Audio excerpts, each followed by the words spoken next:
Bienvenue à La Lettre Pro, le podcast IA, votre rendez-vous quotidien avec l'actualité professionnelle sur la radio et le podcast automatisé par l'intelligence artificielle. Je suis Brulatour, le rédacteur en chef de La Lettre Pro. Aujourd'hui, nous allons explorer comment la musique peut façonner l'efficacité de la publicité audio. La musique joue un rôle crucial dans l'efficacité des publicités audio. Elle peut influencer les émotions, capter l'attention et améliorer la mémorisation des messages publicitaires. En effet, des études montrent que l'utilisation d'une musique adaptée dans une publicité audio peut augmenter la reconnaissance de la marque et sa perception positive. Les annonceurs sont donc de plus en plus attentifs au choix de la bande sonore pour maximiser l'impact de leur campagne. L'industrie publicitaire continue d'explorer les meilleures pratiques pour intégrer la musique de manière stratégique afin de renforcer l'engagement des auditeurs et d'optimiser le retour sur investissement publicitaire. Ainsi, la musique ne se contente pas d'être un simple fond sonore, elle devient un élément central de la stratégie publicitaire audio.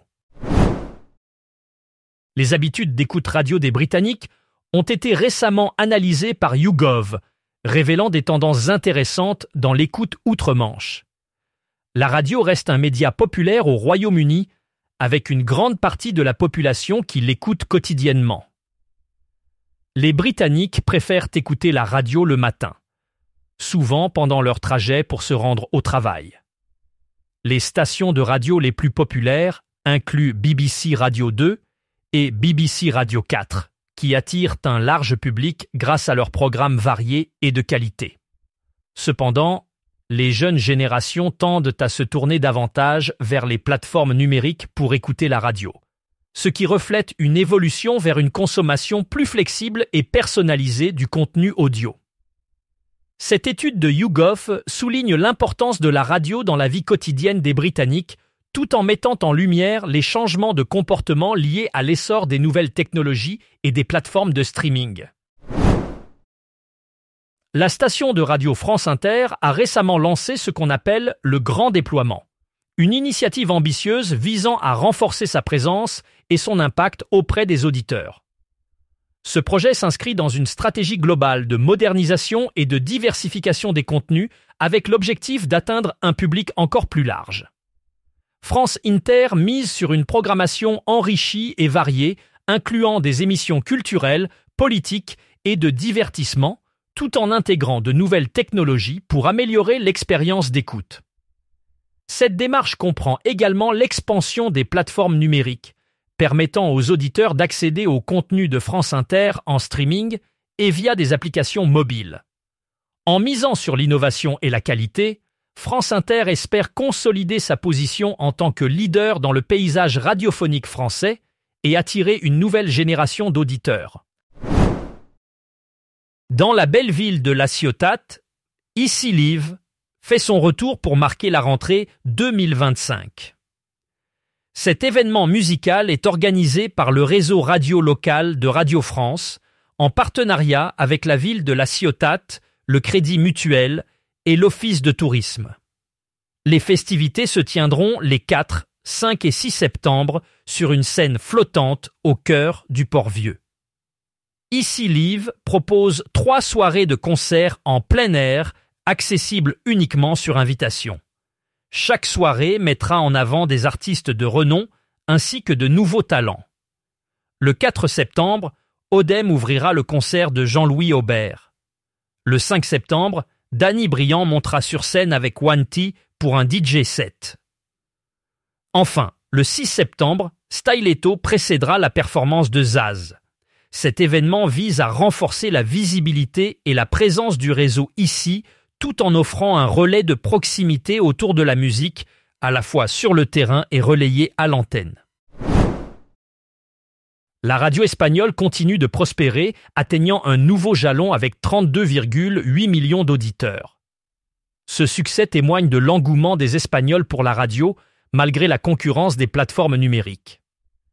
Les stations de radio en Espagne ont su s'adapter aux nouvelles habitudes d'écoute, en développant des programmes variés et en intégrant les technologies numériques pour atteindre un public plus large.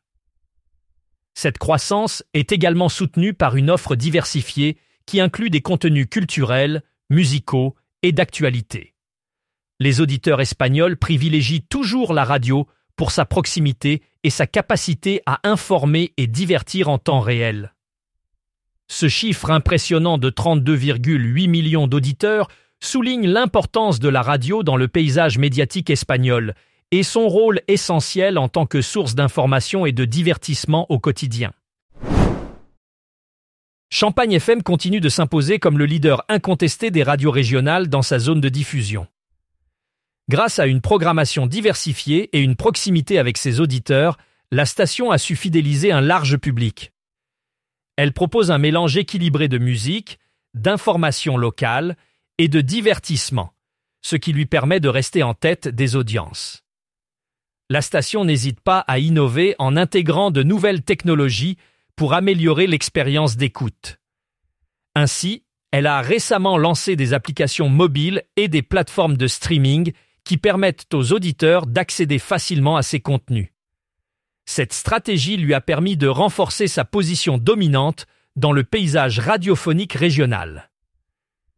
Avec un engagement constant envers la qualité et l'innovation, Champagne FM prouve que la radio locale a encore un bel avenir devant elle. L'ASCOL, située à Montpellier, lance une nouvelle formation diplômante en apprentissage pour les animateurs radio. Ce programme, d'une durée de 14 mois, délivre un titre à finalité professionnelle reconnu par France Compétences. Les radios sont encouragées à accueillir des apprentis grâce à un dispositif soutenu par la Commission paritaire nationale de l'emploi et de la formation de l'audiovisuel, et renforcé par plusieurs aides financières. Les coûts pédagogiques, évalués à 10 500 €, sont entièrement couverts par l'OPCO, et d'autres soutiens financiers sont disponibles pour les entreprises, notamment une prime d'embauche de 5 000 €. Les apprentis bénéficient d'une formation alternant théorie et pratique, leur permettant de s'intégrer efficacement dans les équipes radiophoniques. Les radios peuvent ainsi profiter d'une nouvelle énergie et renforcer leur impact social en formant de futurs talents. Une réunion d'information est prévue pour le 16 septembre pour faciliter l'engagement des radios dans ce programme. Aux États-Unis, le hip-hop et le R&B dominent le paysage musical en termes de temps d'écoute. Selon une étude récente, les auditeurs américains âgés de 13 ans et plus passent en moyenne 3 heures et 48 minutes par jour à écouter ces genres musicaux. En comparaison, les amateurs de rock alternatif consacrent 2 heures et 19 minutes à leur genre favori, ce qui est également la moyenne nationale. Cette préférence pour le hip-hop et le R&B souligne l'influence croissante de ces genres sur la culture musicale américaine. Ils captivent l'attention des auditeurs grâce à leur diversité et leur capacité à évoluer avec les tendances actuelles. Les artistes de ces genres continuent de repousser les limites, attirant ainsi un public varié et fidèle. Pour plus d'informations, rendez-vous sur notre site lalettre.pro et abonnez-vous à notre newsletter quotidienne pour ne rien manquer de l'actualité.